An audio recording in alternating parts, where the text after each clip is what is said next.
Happy Friday. Josan. Josan is good morning in Cantonese. For those that didn't know, you're welcome. Happy Friday. We have a Lady Grey this morning.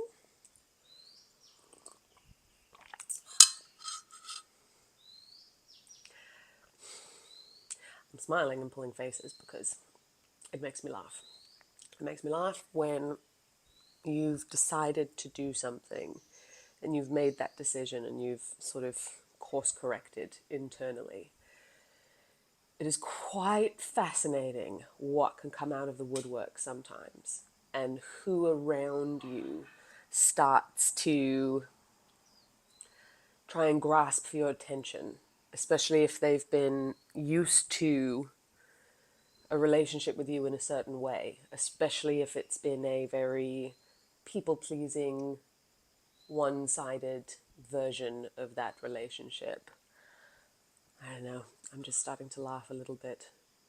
I find it's very easy to get caught up in things that just don't matter in the grand scheme of things. And I don't know if it's because I keep trying to think how to explain this sort of zoom out effect.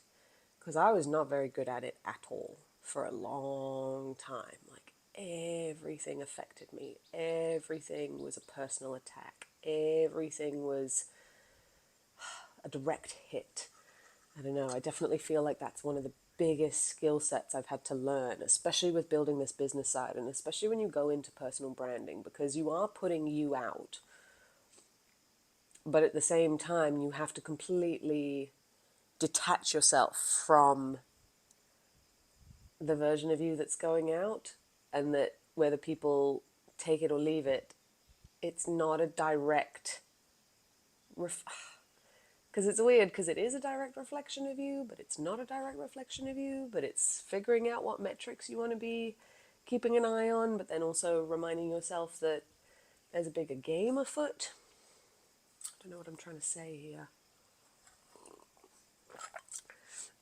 I guess the analogy that comes to my head, and something that I loved learning about in my foundation year at uni, I did a foundation degree in art and design over in the UK before I ended up on a fashion illustration course at London College of Fashion. And going through the rotations, it was like a 6-week rotation where you get to go through every sort of industry a little bit more as like a crash course for 6 weeks, and then you pick one to, I guess, major in for the rest of the year. And that's usually the degree that you're going to be interested in.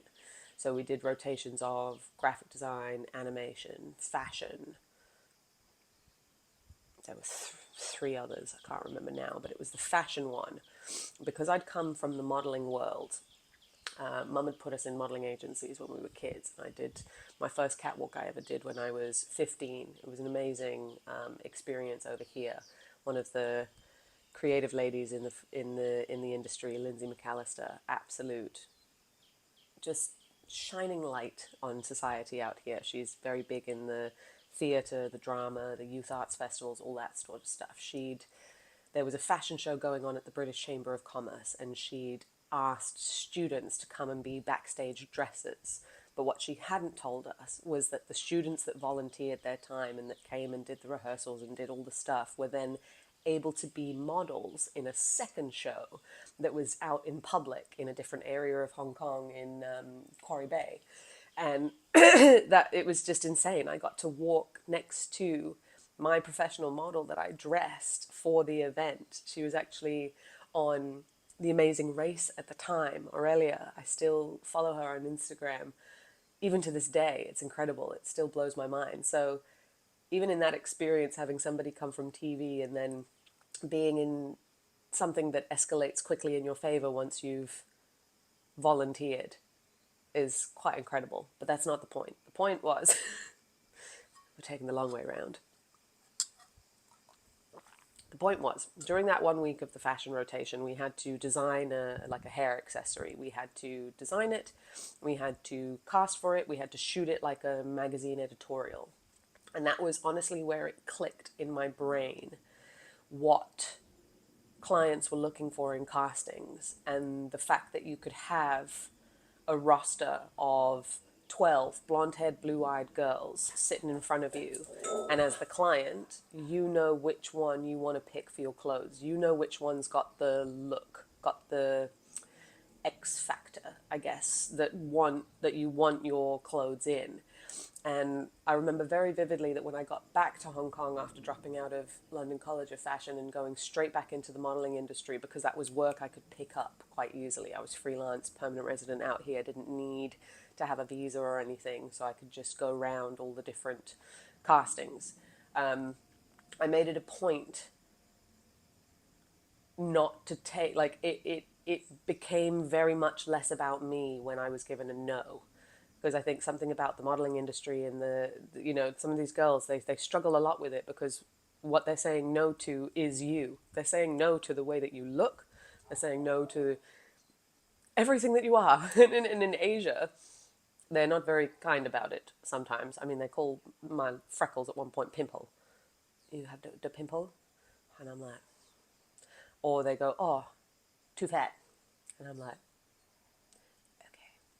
So luckily with that point, I was a freelance model, so I didn't have to do what some of the agency models had to do with some of their weigh-ins and comp cards and all that sort of stuff. Because again, when you think about it, their body is their job, so they have to stay within certain measurements to meet the requirements of clients. So if their agency has a comp card with certain measurements on them, the ladies must fit those measurements. So a lot of the times that's where the eating disorders and stuff kick in around the modeling agency and scenes and all that. But it was that insight into it being the fact that you could be sitting there in front of 12. Well, it's because I did it myself. I had 3 or 4 people that were going to help me do the cover, to do the shoot, and I knew exactly who I wanted to do it. And I was like, that makes sense. So I made it a point after my castings, when I had gotten back, to ask, is it like to ask the reasons why I wasn't picked? Because is it something that I can control or something that I can't control? Is it because my eyes were blue? Is it because of my height? Is it because, or like, was it because of the shape of my nose? Or was it because, like, my sizes that I could change? And it was then whether or not I decided I wanted to change that. But I think it's really easy when you're building these brands and when you're building these stuff to take these knocks so hard and so personal. And if you are going into this field as a people-pleasing person type, it is very difficult, because you are essentially muddling who you are into something who you think people want. And if I've come to learn anything, you don't always know what people want.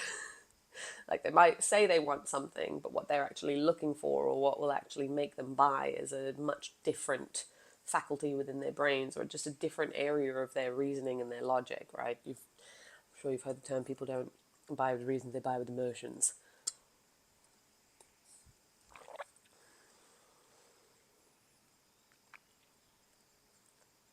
I'm trying to think what the point was. But I think it's just this, it really is this conversation around busting through that fear, shame, and guilt when you are bringing yourself online, and having that ability to kind of keep yourself a little bit distant, because there's always going to be people out there that approve and don't approve.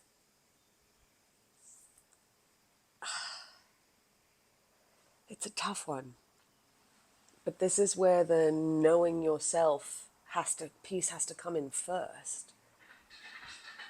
Because if you don't take the time to actually figure this out, figure out what makes you genuinely excited, genuinely light up, genuinely happy, genuinely calm, genuinely joyful, genuinely peaceful, genuinely relaxed, genuinely like amped up. I think it's very easy for it to be faked.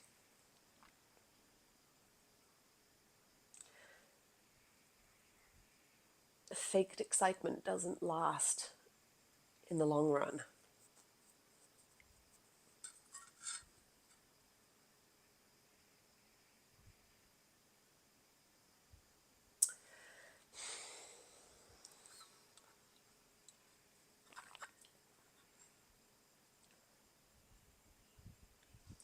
don't know, I've been seeing a lot of, what have I been seeing a lot of? I don't know. I don't know, people are embracing the content creation journey. People are embracing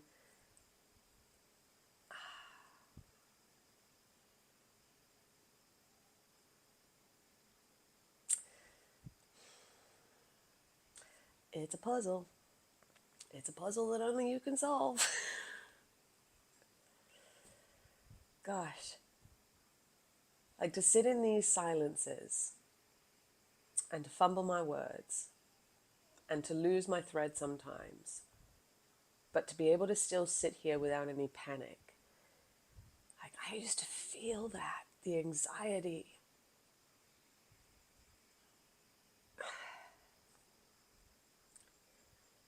You can't create things that are wrong when you're creating from your direct experience.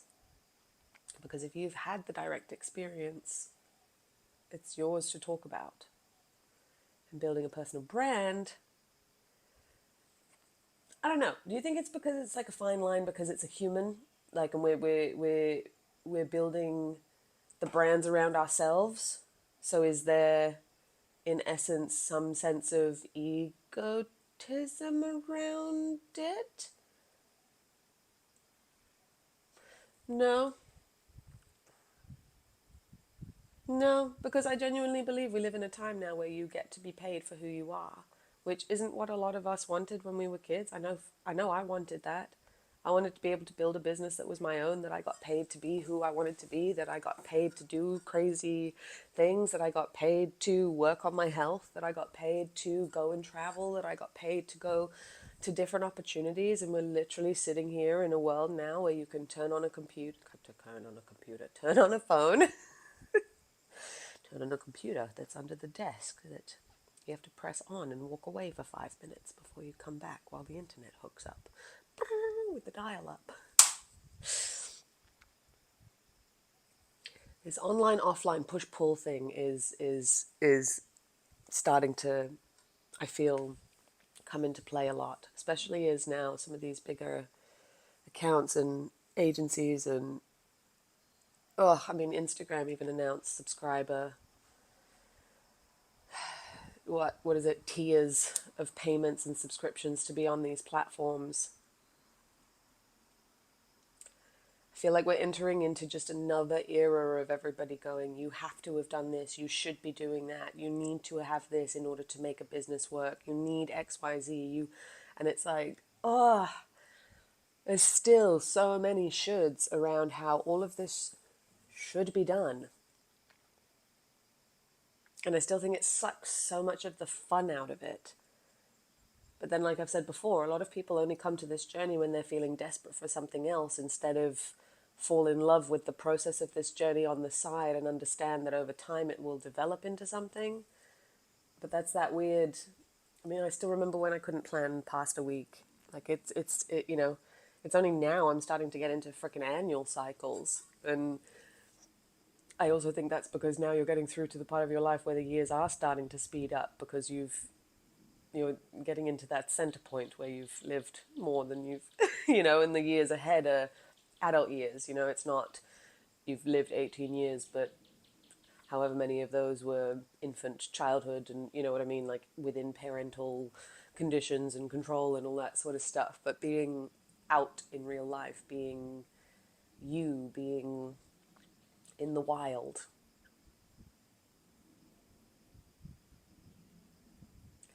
I don't know why I just still feel like there's all this grabbing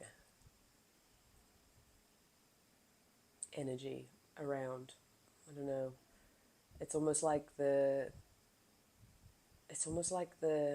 pressure of speed is starting to tick in, but also at the same time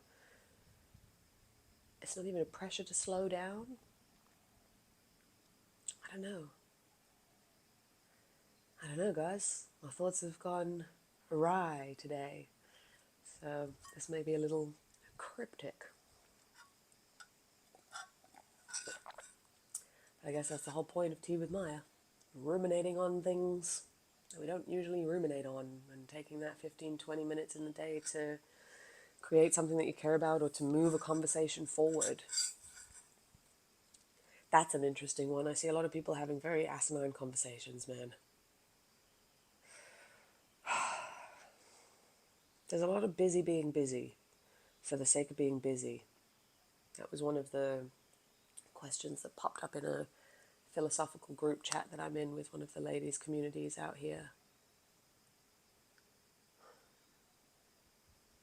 But then I sometimes look at these things and I'm like, oh, look, wow, what happened with that lighting? Oh, I'm glowing. I got like a little outline. Some of these conversations, though, I feel like it's taking up, well, I don't know. Again, if people want to have their conversations, they can have their conversations and they can go and sit and ruminate. But I don't know at what point armchair philosophy just becomes null and void if you're not actually then doing the things. You know, you can talk about it, you can form a group, you can form a committee, you can form an award ceremony, you can form whatever around it, but is it actually moving the thing that you want to be talking about forward?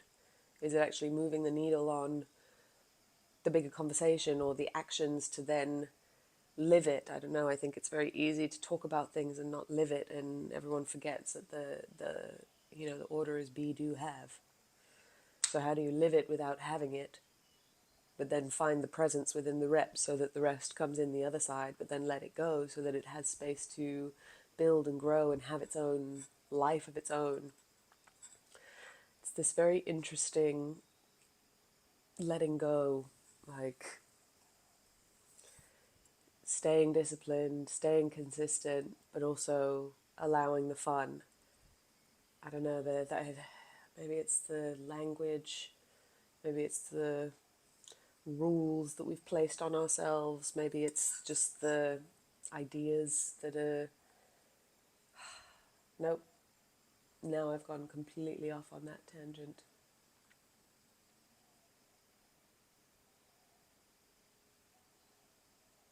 Your biggest job is figuring out yourself. Your biggest job is figuring out your own wants and desires. I definitely think the wants and the desires and being okay with those and allowing yourself to want things in this world and to build things in this world and to stand behind that and to want things as a good person. And there's that weird attachment of like an arbitrary morality of what's good and bad, and past a certain threat. Like, we've got these to work with, we've got devices to work with, we've got ideas in our head, we've got the world around us, and it's so much more malleable than a lot of us see. And I think then if you're on the other side and you can see that it's malleable, it's then that I think we spoke about it a bit yesterday. It's that awareness, but then being stuck in that awareness and being so aware that then you're not moving on certain things, that then becomes its own version of an issue. But then even the conversation I was having with some of the ladies yesterday, within the same sentence, one woman had said, I don't like promoting my stuff. And then at the same time, she was like, how do I get more people to see my stuff? And it's like, well, you literally just said you don't like promoting your stuff. So I don't know, how are people supposed to find out about it? It's funny, it's like, I feel like it's almost like my sympathy levels have gone down. Not empathy. I have empathy. I can definitely feel it, but even for myself, I think that's been a big one. Like, my bullshit meter and bullshit radar is just flying off the handles at the moment, where it's like, don't say it if you're not going to go do the actions towards doing it. I used to be very frivolous with the way I'd say, oh yeah, I want to do this, I want to do this, and then zero action to back it up. And when you start doing the action, you realize what these other people have taken to get through to it. You realize, and it's humbling. Well, especially the right people. I think there are always going to be shits out there that figure this out. You can always push yourself, you can always hustle, you can always create, like, money can be made, not in very nice ways. It's how, like, my biggest goal with all of this and with what I've been trying to find and with what I'm hoping to pull together as collections of ideas and tools for people is, how do you do it in a way that you keep your sanity and you don't lose your sense of humor? Because life is so much bigger than having, 20 years where you just try to block it out and put yourself through hell for something on the other side that you're not even sure of what you're picturing, and you destroy yourself in the process, that when you even get there you probably don't even want to do all the things you say that you wanted to do. Your body's tired, you're absolutely a wreck, can't even stand up and walk 5 minutes down the road. I mean, I'm only so passionate about that one because I saw my parents do it. It's amazing to see my mum get into the gym and get herself, sorted and get healthy and get moving and get excited. She's doing line dancing classes with the ladies on a Monday, and that's great. She was able to stay in better shape. Dad wasn't. I mean, their adventures of their retirement, and 2 months after they got back to the UK, and he died. Happy adventure. Like, there's this weird, because again, if you're disciplined and consistent, you get the results for certain things, but then you want to be able to fuel it with an internal drive so that it doesn't feel like, oh, I have to in order to do.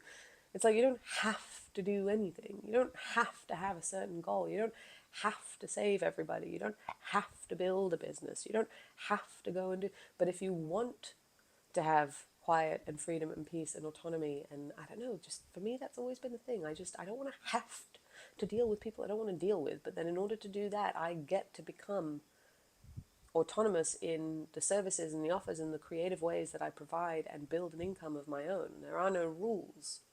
There are no rules, but if you do too many things at one time, then nothing gets taken off. But again, it's hard because I've seen people do 5 things at the same time and it takes off, and then they've done one thing at the same time, but usually it's because they've built that one skill of turning their attention into dollars, or turning their copy into dollars, turning their offer into dollars, turning themselves into dollars. It just gets infinitely more difficult if you stay attached to the firing line if you're putting yourself out there. I think the visibility layer becomes so much more scary if you're still taking everything so personally.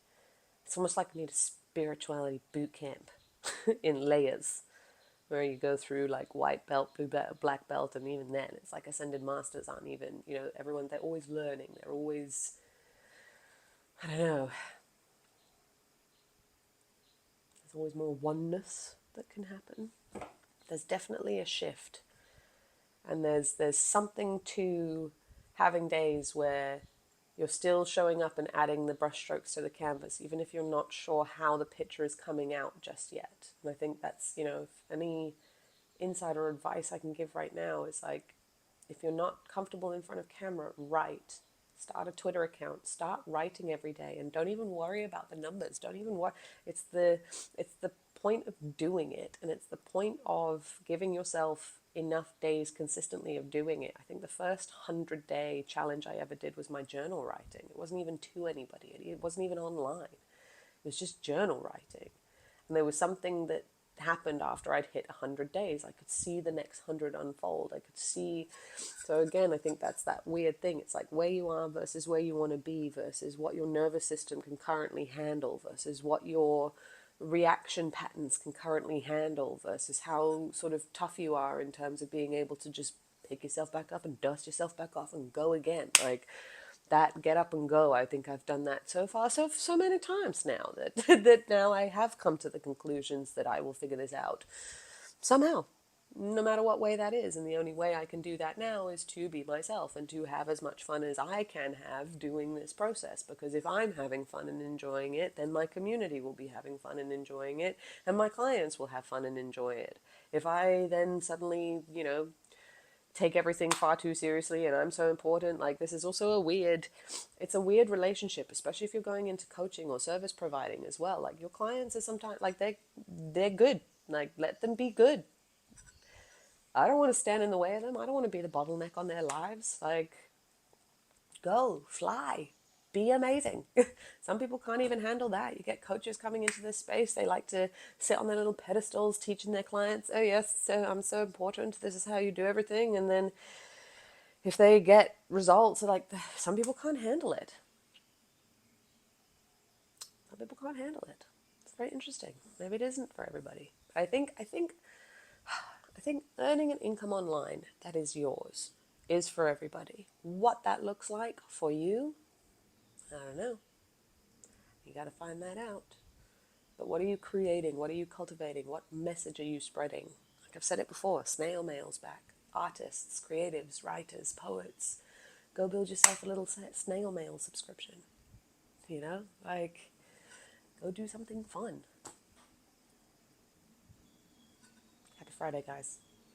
I'll speak to you soon.